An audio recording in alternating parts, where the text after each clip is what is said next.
Assalamualaikum everyone. Our next topic of discussion is thyroid adenoma. That is the benign solitary growth of the thyroid. It is non-cancerous and it is the most common type of thyroid neoplasm. अब इस तरह से अगर एक thyroid gland है तो उसमें एक ग्रोथ होगी, सॉलिटरी ग्रोथ होगी, दैट विल बी बेनाइन, तो इसे हम बोल देंगे थायराइड एडिनोमा। और ज़्यादातर ये नॉन फंक्शनल होते हैं, यानी कि ये थायराइड हार्मोन्स को सिक्रीट नहीं करते and they rarely cause hyperthyroidism. और ये ऑपोजिट होते हैं हॉट या टॉक्सिक नोड्यूल्स के। पहले हमने देखा था मल्टी जो टॉक्सिक मल्टी नोड्यूलर गोइटर होता है वो क्या होता है कि वो हाइपरथायरिज्म कॉज करता है, वो हाइपर फंक्शनिंग होता है, उसमें हमें हॉट नोड्यूल्स मिलते हैं। जबकि ये नॉन फंक्शनिंग नोड्यूल्स होते हैं, दे रेयरली कॉज हाइपरथायरिज्म एंड ये रेडियो एक्टिव आयोडीन स्कैन पे हमें कोल्ड नोड्यूल्स मिलेंगे। अब इसका हॉट और कोल्ड नोड्यूल का हमें डिफरेंस कैसे पता चलेगा रेडियो एक्टिव आइसोटोप पर। सपोज ये थायराइड ग्लैंड है इस तरह से, एक ये ग्लैंड है, ठीक है। अगर तो ये हॉट नोड्यूल है, ठीक है, तो ये हाइपर फंक्शनिंग होगा, तो ये क्या करेगा कि ये सारा रेडियो एक्टिव आइसोटोप स्कैन जो है वो अपटेक कर लेगा। तो ये हमें इस तरह से ब्लैक कलर का नज़र आएगा रेडियो एक्टिव आइसोटोप स्कैन पर, तो इसको हम बोल देंगे कि ये हॉट नोड्यूल है। एंड हमने देखा था that they are rarely malignant. जबकि कोल्ड नोड्यूल जो हैं वो नॉन फंक्शनल होते हैं on radioactive iodine scan and they rarely cause हाइपरथायरिज्म।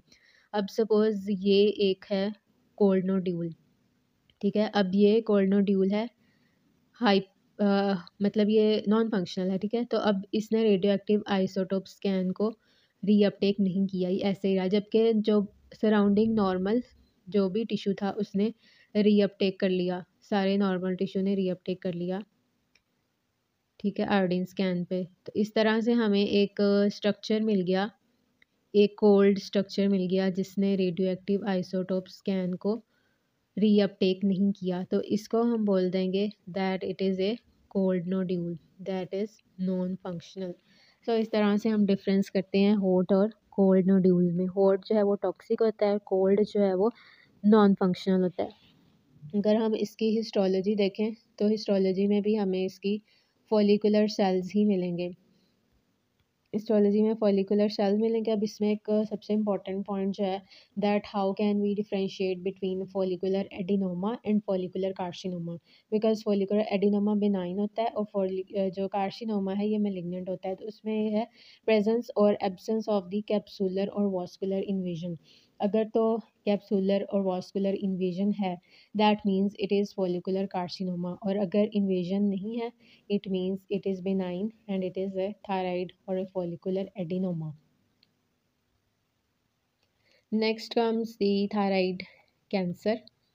Thyroid cancer को टिपिकली हम फाइन नीडल एस्पायरेशन से डायग्नोज करते हैं and it is treated with thyroidectomy. अब इसकी कॉम्प्लिकेशंस क्या हो सकती हैं ड्यूरिंग सर्जरी। एक तो है हाइपोकैल्सीमिया, अगर पैराथायराइड हार्मोन्स को हम रिमूव कर दें ड्यूरिंग सर्जरी। अब दो आर्टरीज़ हैं, एक है इंफीरियर थायराइड आर्टरी और एक है सुपीरियर थायराइड आर्टरी। इन दोनों की हमने सुपीरियर थायराइड आर्टरी, इन दोनों की हमने करनी होती है लाइगेशन। तो इंफीरियर थायराइड आर्टरी की लाइगेशन के दौरान रिकरेंट लेरेंजियल नर्व की इंजरी हो सकती है, और इन जो सुपीरियर थायराइड आर्टरी है उसकी लाइगेशन के दौरान जो है वो सुपीरियर लेरेंजियल नर्व की इंजरी हो सकती है। तो रिकरेंट लेरेंजियल नर्व की इंजरी की वजह से हमें डिस्फेजिया, डिस्फोनिया या हॉर्सनेस मिल सकती है, जबकि अगर सुपीरियर लेरेंजियल नर्व की इंजरी हो जाए तो there will be loss of tenor in professional voice users, यानी कि there will be loss of vocal range in male singers. तो ये कुछ कॉम्प्लिकेशंस उन्होंने बताई हुई हैं थायराइड सर्जरी की। Next comes the types of thyroid cancer. Basically there are four main types: papillary, follicular, medullary and anaplastic. सबसे पहले अगर हम papillary carcinoma देखें, it is the most common carcinoma of the thyroid gland. अब इसमें एक जो इम्पॉर्टेंट चीज़ है, इसमें ऑर्फन एनीआई न्यूक्लियाई हमें मिलते हैं, मतलब इस तरह से एम्प्टी अपेयरिंग न्यूक्लियाई होंगे। यहाँ पर भी नॉन एम्प्टी अपेयरिंग न्यूक्लियाई होंगे। और दूसरी इंपॉर्टेंट चीज़ है, इसमें हमें समोमा बॉडीज़ मिलेंगी। ठीक है, एक समोमा बॉडीज़ और एक ऑर्फन एनी न्यूक्लियाई। और इसमें इंक्रीज रिस्क होता है विद RET रीअरेंजमेंट, ब्रैफ म्यूटेशन होती है। और एक इम्पॉर्टेंट चीज़ है कि इसका जो ताल्लुक है वो रेडिएशन से होता है। अगर किसी को रेडिएशन एक्सपोजर हुआ है तो उसमें ये हो सकती है।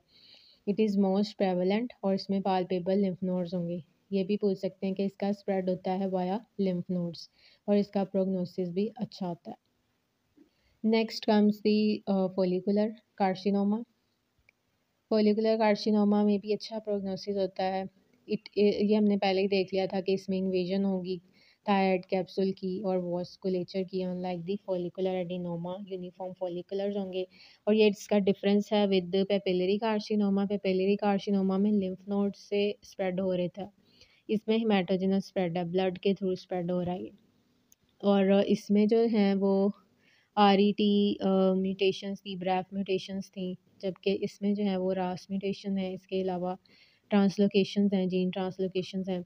अब इसको अगर हमने डिफरेंशिएट करना हो फोलिकुलर एडिनोमा और कार्सिनोमा का, तो हम फाइन नीडल एस्पायरेशन साइटोलॉजी से डिफरेंशिएट नहीं कर सकते। तो फिर उसके लिए हमें करवानी पड़ती है बायोप्सी, जिससे हमें इन दोनों के बारे में डिफरेंस पता लगेगा। Next is the medullary carcinoma that arise from the parafollicular C cells। एक तो follicular cells होते हैं थायराइड के दरमियान में कोलाइड होता है और साइड पे होते हैं follicular cells और इनके अराउंड parafollicular cells पड़े होते हैं that secrete calcitonin। तो follicular cells से जो है medullary carcinoma अराइज करता है और इसमें हमें हिस्टोलॉजी पे मिलेंगी शीट्स ऑफ पॉलीगोनल सेल्स। और ये क्योंकि स्ट्रोमा में पड़े होंगे तो ये हमें मिलेंगी एमोइलॉइड स्ट्रोमा में। And it they will stain will Congo red. और इसमें ये भी इम्पोर्टेंट है that they are associated with MEN 2A and 2B। और इसमें जो म्यूटेशन होगी that will be RET mutation. Next is the undifferentiated और एनाप्लास्टिक कार्सिनोमा। इसमें क्या होगा that it occurs in older patients, rapidly enlarging neck mass होगा, compressive symptoms आएंगे, dysphagia, dyspnoea and hoarseness, very poor prognosis. और इसका जो एसोसिएशन होती है with TP53 mutation and it is very aggressive form of the thyroid carcinoma.